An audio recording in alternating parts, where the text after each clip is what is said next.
नया study daily current affair की series में आप सभी का पुनः स्वागत है। आज है 12 जून 2020। इस वीडियो में डिस्कशन करेंगे हर रोज की तरह हिमाचल प्रदेश राष्ट्रीय तथा अंतर्राष्ट्रीय करंट अफेयर्स के बारे में। ये करंट अफेयर स्टूडेंट्स विभिन्न तरह की प्रतियोगी परीक्षाओं के लिए बहुत ही इंपॉर्टेंट है। वर्तमान समय में कोविड-19 पैंडेमिक चल रहा है, लेकिन जैसे ही परिस्थितियाँ सुधरेगी तो आपके सारे के सारे कम्पिटिटिव एग्जाम होने वाले हैं। तो आप लोग नियमित रूप से हमारे इस वीडियो सीरीज के साथ में जुड़े रहें। आइए सबसे पहले शुरुआत करते हैं हिमाचल प्रदेश करंट अफेयर से। पहला प्रश्न है, वर्ष 1999 के कारगिल युद्ध में कुल 4 परमवीर चक्रों में से हिमाचल प्रदेश को कितने परमवीर चक्र प्राप्त हुए थे? तो इसका सही उत्तर है 2। नेक्स्ट वन इज, भारत का पहला परमवीर चक्र किसे प्राप्त हुआ था? तो इसका सही उत्तर है हिमाचल से संबंध रखने वाले कैप्टन सोमनाथ शर्मा। अब आप बहुत से बच्चों की कमेंट्स भी मुझे आने वाली है कि सर ये तो करंट अफेयर्स के प्रश्न ही नहीं है। मैं आपको समझाता हूँ करंट अफेयर्स के प्रश्न क्यों बन चुके हैं।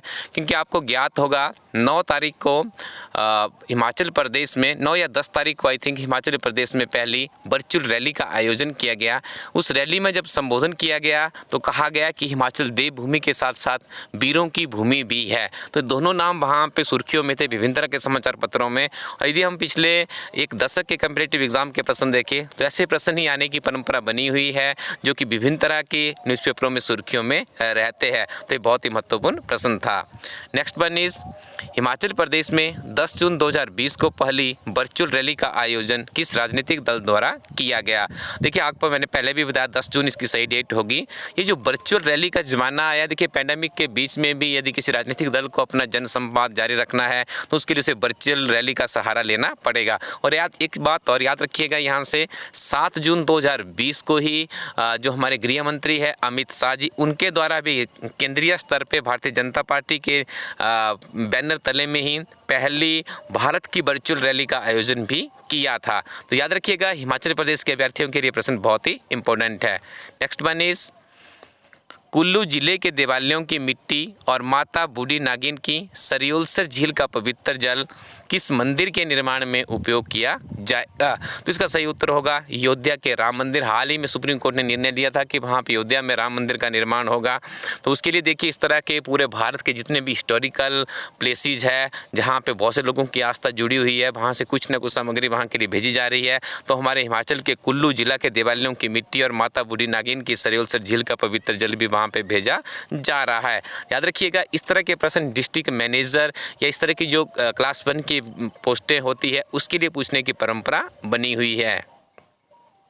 हिमाचल प्रदेश का सहकारी बैंक विद्यार्थियों को ऑनलाइन पढ़ाई के लिए स्मार्टफोन खरीदने के लिए कितने रुपए का लोन देगा? तो 25,000 रुपये का लोन दिया जा रहा है, जिसमें महज 200-300 रुपये पर मंथ इंस्टॉलमेंट का प्रोविज़न किया जा रहा है सरकार की तरफ से। देखिए बहुत कुछ सिखा गया कोविड-19 पैंडेमिक। यदि हम लोग बात करें, अब ऑनलाइन शिक्षा प्रणाली ही एकमात्र विकल्प बचता है कि घर बैठे आप अपनी पढ़ाई को जारी रखें। आने वाली जनरेशन का भविष्य उसे सुरक्षित करना होगा और कोई विकल्प ही नहीं है। ठीक है, तो ऐसे में देखिए स्मार्टफोन खरीदने के लिए हिमाचल प्रदेश सरकार की अच्छी पेशकश यहाँ पे लग रही है। चाहे इसमें अमाउंट बड़ा लग रहा है 25,000, हो सकता है तो इसमें आप कम अमाउंट वाले फ़ोन से या ज़रूरतमंद तक आप इस चीज़ की जानकारी को ज़रूर पहुँचाएँ। आगे डिस्कशन करेंगे नेशनल एंड वर्ल्ड से संबंधित बहुत ही महत्वपूर्ण करंट अफेयर्स के बारे में। पहला प्रश्न है, हाल ही में अमेरिका को पीछे छोड़कर भारत के इंजीनियरिंग उत्पादों के निर्यात हब के रूप में कौन सा देश सबसे ऊपर पहुंच गया है? तो उस देश का नाम है सिंगापुर। और देखिए अमेरिका को पीछे छोड़ा है, this is very important here. और आपको पता होगा कि आज की डेट में कोविड-19 के कारण अमेरिका सबसे ज़्यादा प्रभावित देश है। और वहाँ पे हाल ही में इसी बरस राष्ट्रपति के चुनाव भी प्रस्तावित है। तो देखना दिलचस्प होगा कि कोविड-19 के बीच में किस तरह से चुनावी रैलियों का आयोजन वहाँ पे किया जाता है। जब हम भारत की बात करें तो भारत में तो वर्चुअल रैलियों का आयोजन शुरू होना हो गया है। अगला प्रश्न है, अंतर्राष्ट्रीय बाल श्रम निषेध दिवस कब बनाया जाता है? तो इसका सही उत्तर है 12 जून। याद रखिएगा बहुत ही महत्वपूर्ण प्रश्न है। आज आपको विभिन्न तरह के समाचार पत्रों में भी ये इससे संबंधित आर्टिकल मिलेंगे, जरूर उन आर्टिकल्स को पढ़िएगा और कमेंट सेक्शन में कुछ और भी जानकारी अपडेट कीजिएगा। मुझे भी काफ़ी बेहतरीन आर्टिकल मिले, 2-3 प्रश्न इसी से संबंधित आगे डिस्कशन करेंगे।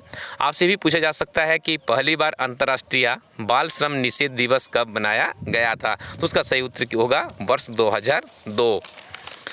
अंतर्राष्ट्रीय श्रम संगठन की रिपोर्ट के मुताबिक दुनिया भर में कितने मासूम बच्चे बाल मजदूरी करने को मजबूर है? तो इसका सही उत्तर है करीब 15 करोड़। देखिएगा 15 करोड़ बच्चे, हम नहीं कह रहे हैं, हमारा प्लेटफॉर्म नहीं कह रहा है, ये ILO की रिपोर्ट है, अंतर्राष्ट्रीय श्रम संगठन की रिपोर्ट के मुताबिक। केंद्रीय गृह मंत्री द्वारा पेंसिल पोर्ट हो गया यहाँ पे, माफ़ कीजिएगा, पोर्टल कर लीजिएगा आप लोग। पेंसिल पोर्टल बनाया गया है, ये किस समस्या से निजात पाने के लिए बनाया गया है? इस पोर्टल के माध्यम से जो बाल श्रम है, जो बालक है, उनको इस पोर्टल से जोड़ा जाए ताकि वो पठन पाठन का कार्य किया जा सके। तो याद रखिएगा गृह मंत्रालय के द्वारा इसे शुरू किया गया है। भारत सरकार द्वारा सतत विकास लक्ष्यों के अंतर्गत कब तक बाल मजदूरी की समस्या को खत्म करने का लक्ष्य निर्धारित किया गया है? तो वर्ष 2025 तक का लक्ष्य निर्धारित किया गया है। और आपको पता होगा कि सतत विकास के लक्ष्य है UNO के द्वारा निर्धारित किए गए हैं, 2030 तक उनकी पूर्ति करने का उद्देश्य निर्धारित किया गया है। लेकिन हमारी भारत सरकार 2025 तक प्रयासरत है कि भारत से बाल मजदूरी को समाप्त किया जाए। अगला प्रश्न है, वर्ष 2011 की जनगणना के अनुसार भारत में 5 से 14 वर्ष की आयु वर्ग के कितने बच्चे बाल मजदूरी के शिकार हैं? माफ़ी चाहता हूँ, यहाँ पे ये आंकड़ा गलत है, आप इसको रेक्टिफाई कर लीजिएगा, ठीक है। 26 करोड़ नहीं है। यदि हम लोग बात करें इनकी भारत सरकार की 2011 की सेंसस के अनुसार, तो आई थिंक 43 लाख के आसपास है। आपने इसको रेक्टिफाई जरूर कर लेना है। कितना इसका सही उत्तर होगा? इसका होगा 43 लाख। नेक्स्ट वन इज बाल श्रम के विरुद्ध फैक्ट्री कानून 1948 और बाल श्रम निषेध व नियमन कानून 1986 में बनाया गया तथा साल 2016 में बदलाव करके इसे और भी सख्त बनाया गया है। याद रखना है, ये फैक्ट्स आपको मुख्य परीक्षा में लिखने में बहुत ही महत्वपूर्ण साबित होंगे। इनको लिखना भी आपको आना चाहिए कि किस एक्ट के अंतर्गत कौन सी कार्रवाई की जाती है। जब आप सिविल सर्विसेज में जाएंगे तो इन्हीं एक्ट के आधार पर आपको एडमिनिस्ट्रेशन चलाना होता है। अमेरिका की कौन सी महिला दुनिया की पहली ऐसी महिला बन गई जिन्होंने करीब 13 लाख फुट की ऊंचाई पर स्थित स्पेस वॉक के बाद अब समुद्र के सबसे गहरे स्थल मारियाना ट्रेंच में 35,810 फुट नीचे चैलेंजर डीप की सतह को भी छुआ है? तो उनका नाम है डॉक्टर कैथी सुलिवान। काफ़ी महत्वपूर्ण काम इन्होंने अपने जीवन का किया हुआ है, ठीक है। इसी कारण सुर्खियों में भी है और ये प्रश्न आपको डेफिनेटली किसी न किसी परीक्षा में देखने को जरूर मिलेगा। गुजरात के गिर जंगलों में एशियाई शेरों की आबादी में कितनी बढ़ोतरी दर्ज हुई है? तो इसका सही उत्तर होगा 29%। थोड़ा सा होमवर्क कीजिएगा, इससे 2 और 3 प्रश्न और बनते हैं। यदि आप लोग इसका अच्छे से होमवर्क करके मुझे कमेंट सेक्शन में बताएंगे तो कल उसके ऊपर मैं जरूर डिस्कशन करूँगा।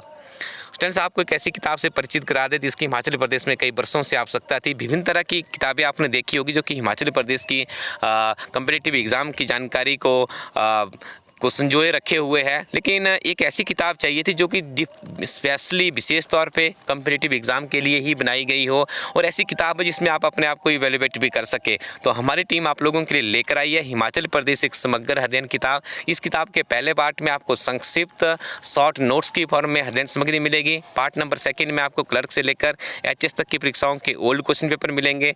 जब आप उन ओल्ड क्वेश्चन पेपर्स को पढ़ेंगे तो आप पहले पार्ट में जो आपने पढ़ा होगा उसमें आपको किताब की वैल्यू का पता लग जाएगा और आपके दिमाग में एक विजन बन जाएगा कि भविष्य में किस तरह के प्रश्न आने की परंपरा या किस तरह के प्रश्न आने की संभावना बनी हुई है। इसीलिए ये किताब बन जाती है हिमाचल प्रदेश के अभ्यर्थियों के लिए एक समग्र अध्ययन। तो ये किताब हमारी वेबसाइट laststudyco.in पर हार्ड कॉपी की फॉर्म में उपलब्ध है। नवीनतम एडिशन है, जल्दी से आप इसे ट्राई कीजिएगा और हमारी वेबसाइट से इसे प्राप्त कर लीजिएगा। इसके अलावा हमारे इस प्लेटफॉर्म में और भी बहुत सी किताबें उपलब्ध है जो कि हार्ड कॉपी और सॉफ्ट कॉपी की फॉर्म में है। इन्हें भी आप लोग हमारी वेबसाइट से प्राप्त कर सकते हो। वीडियो यदि अच्छा लगा हो तो कमेंट जरूर कीजिएगा और अपने फ्रेंड सर्कल में शेयर कीजिएगा। Thank you very much. Keep watching इला स्टडी यूट्यूब चैनल।